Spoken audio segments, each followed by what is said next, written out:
Nagbabalik ang Pinoy Carrera Sports at iba pa para sa unang araw ng pakarera ng MMTCI, Metro Manila Turf Club Inc.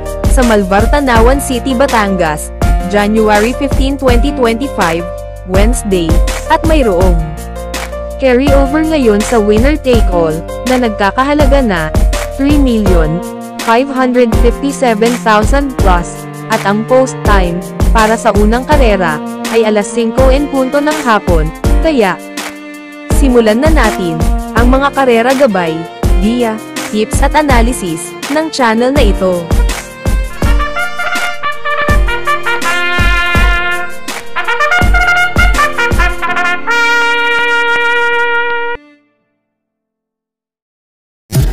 Ito ang buhay karerista, hey! Buhay karerista, hey!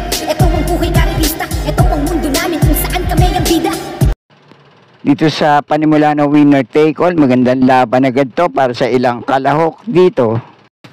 At sa palagay ko, sa 8 kalahok na to, 6 na kalahok dito, ang pare-pareho ang chance sa manalo.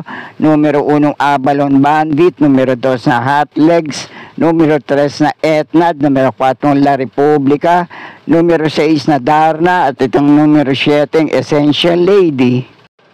Pero ang pang-primera ko rito ngayon, numero 2 na Hot Legs, may mainam itong panalo sa parebang 1-14 punto daw sa parehong distansya. Tinalo nito ay sila Golden Petita, Ragamapin at Oktubre 14. At panigundo ko naman dito, pinakamababa na rin sa grupong lalabanan niya ngayon, numero 6 na Darna. At kapag nasa magandang kondisyon to ngayon, pwede niya magawa yung tago niya rin preba, 1-14.2, nakatulad din ng itinula ng ibang kalahok dito. Pero mas napalaban nga lang to sa mas mataas na grupo. At ang panersera ko naman dito, malaki din ang chance makapanilat sa grupo na to, numero 3 na Etnad. Kaya muli, pang-primera ko pa rin dito, numero 2 na Hot Legs, panigundo ko naman dito, numero 6 na Darna, at panersera ko naman dito, numero 3 na Etnad, at doon sa ibang kalahok na nabanggit ko rito, ang kursunada nyo, pwede rin naman, kayo na pong bahala din magsama, para sa mga diskarte nyo. Okay po, thank you. Ito ang buhay karerista, hey! Buhay karerista, hey! Ito ang buhay karerista, ito ang mundo namin kung saan kami ang bida. At dito naman sa race na to, naglaban-laban na rin, huling takbo sa parehong distansya, yung ilang kalahok dito. Pero ang paprimera ko rito ngayon, itong Metulin, pwede na nilang iuna to, numero 3 na Let It Shine. Dahil may dating takbo to na pumeba na 1:15.8 sa parehong distansya, na segunda to kay Blown Away. At sa laban niya na yon, tinali niya sa datingan, itong numero 4 ang G's Favorite. Na ito naman ang panigundo ko rito dahil huling takbo naman ito sa parehong distansya, na segundo to sa prebang 16 sarado kay Golden 8, at tinalo niya naman sa datingan sa laban na yon, ito numero 5 Angel's Crown, numero 1 Magnolia Ashley, at itong numero 8 Princess Belle. Kaya muli, pang-primera ko pa rin dito, numero 3 na Let It Shine, panigundo ko naman dito, numero 4 G's Favorite. Pwede nyo pa rin panama sa pagpipilian yung ibang kalahok dito, depende na nga lang sa itatakbo ng pang-primera at panigundo ko rito. Kayo na pong bahala para sa mga diskarte nyo. Okay po, thank you. Ito ang buhay karerista, hey! Buhay karerista, hey! Ito ang buhay karerista, ito ang mundo namin kung saan kami ang bida. Dito sa race na to, ang tanging pili ko rito, malamang ito ang mga llamado sa race na to, numero 5 Midnight Cut. Alam naman natin na napapalaban to kay Manu Dura sa 1,600 meters sa distansya. Unang takbo nga lang nito sa 1,200 meters, pero paligay ko, preba to ngayon. Magmula 1:11 hanggang 1:12 sa 1,200 meters na distansya paglalabanan nila ngayon. At re-rendan pa to ngayon ni Jackie JT Sarate. At isang magandang salida lang sa gate, iwas aberya sa laban, pwedeng tumapos ang karera, manalo na rin siguro rito. Kaya muli, tanging pili ko rito, numero 5 Midnight Cut. Pero kung may iba pa rin naman kayo kinukursunadang kalahok dito, kayo na pong bahala din magsama para sa mga diskarte nyo. Okay po, thank you. Ito ang buhay karerista, hey! buhay karerista. Hey, eto ang buhay karerista. Eto ang mundo namin kung saan kami ang bida. At dito naman sa race na to, 4 na kalahok dito. Ang pinagpipilian kong panama sa akin mga diskarte. Paprimera ko itong pinakamababa na rin sa grupong lalabanan ngayon. May dati rin mainam na tiyempong naitala sa ganitong distansya. Numero 7, make a difference. Panigundo ko naman itong numero 6 na Laguna de Bay. May 1.14.2 din itong naitalang tiyempo. Nung minsan itong tinalo sa datingan, si Pay the Lady. Panirsera ko naman dito, numero 1 Gugma, may 1.14.6 to, minsan itong tinalo, si Spaghetti Pababa at La Republica, at pwede nyo pa rin panama sa pagpipilian, numero 5 Star of the Future, may minsan panalo to, na si JT Pabili kang rumenda rito, kila Access Deviation, at Memory of the Sun. Kaya muli, paprimera ko pa rin dito, numero 7, make a difference. Panigundo ko naman dito, numero 6 na Laguna de Bay. Panersera ko, numero 1 Gugma. Pwede nyo pa rin panama sa pagpipilian dito, numero 5 Star of the Future. At itong Dehado, numero 4 Marengo. At kung may iba pa rin naman kayo kinukursunadang kalok dito, kayo na pong bala din magsama para sa mga diskarte nyo. Okay po, thank you. Ito ang buhay karerista. Hey, buhay karerista. Hey, ito ang buhay karerista. Ito ang mundo namin kung saan kami ang bida. At dito naman sa race na to, ang pamprimero ko rito, medyo mababa na rin sa grupong lalabanan ngayon.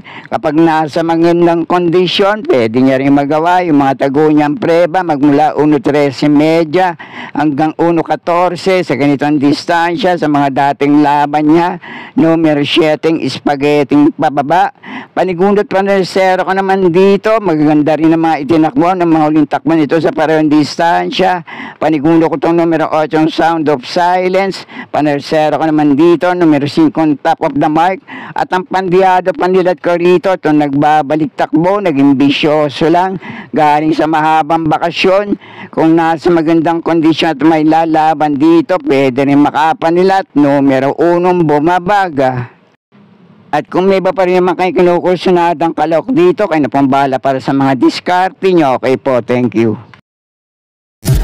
Ito ang buhay karerista. Hey, buhay karerista. Hey, ito ang buhay karerista. Ito ang mundo namin kung saan kami ang bida. At dito naman sa race na to, may mga ilang laban na rin sa parehong distansya, yung ilang kalahok dito. Kaya palagay ko, pagandaan na lang ng diskarte para sa mga hineteng re-renda sa mga kalahok sa race na to. Pero ang pamprimera ko rito ngayon, medyo mababa na rin sa grupong lalabanan niya, si J.A. Gusi Parerenda, numero 1 Bababoom. Panigundo ko naman dito, maganda ang numero at peso sa labas, numero 8 Megan Maxine. At panersero ko naman dito, may pinakamainam na tagumpreba sa ganitong distansya, numero 5 Extra Edition. At pwede nyo pa rin panama sa pagpipilian dito. May 1.13.8 din na itala sa ganitong distansya. Depende na nga lang kung sinong nalabanan niya. Numero 6 na Calendar Girl. At itong Dehado, medyo pag bumalik ang buti, palagay ko pwede rin naman makapanilat sa race na to. Numero 7 Creation of Adam. At kung may iba pa rin naman kayo kinukursunadang kalok dito, Llamado Mano Dehado, pwede rin naman. Kayo na pong bahala para sa mga diskarte nyo. Okay po, thank you. Ito ang buhay karerista. Hey, buhay karerista. Hey, ito ang buhay karerista. Ito ang mundo namin kung saan kami ang bida. Sa race naman na to, ang pamprimera ko, numero 3 na Buhayang Bato, maiinam yung mahuling takbo nito sa parehong distansya. Pumepreba magmula 1.14 hanggang 1.14.30 at mas napapalaban din to sa mas mataas na grupo. Panigundo ko naman dito, numero 6 na Batang After 7, maiinam din yung mga huling takbo nito sa mahaba at sa maiksing distansya. At ang best time nito ay 1.14.6 para sa 1,200 meters sa distansya. Nung si Jackie Arcibaldo Nido remenda rito, minsan na tersero kay Grand Monarch at Polite Bell. At ang panersera ko naman dito na pwede rin makapanila, re-rendahan ngayon ni Jackie J.A. Guse, napupunto ngayon, numero 2 na Out of Touch. Ito kasing numero 2 na out of touch, may inam yung mahuling takbo nito sa 1,400 meters sa distansya. Kaya palagay ko pwede niya magawa ngayon yung dati niya mainam na takbo at preba sa 1,200 meters na distansya. Sa maiden race niya, nung minsan itong na tersero, kaya super majority at killer. Kaya muli, pang-primera ko pa rin dito sa paratingan, numero 3 na Buhayang Bato. Panigundo ko naman dito, numero 6 na Batang After 7. At panersera ko rito, medyo dehado pa to, numero 2 na Out of Touch. Kaya na pong balak, may iba pa rin naman kayo kinukursunadang kalahok dito sa last race paratingan. At sana'y muling matapat sa tama yung mga pili at kursunada para sa araw na Miyerkules. Good luck po sa inyo lahat, happy racing at maraming salamat po.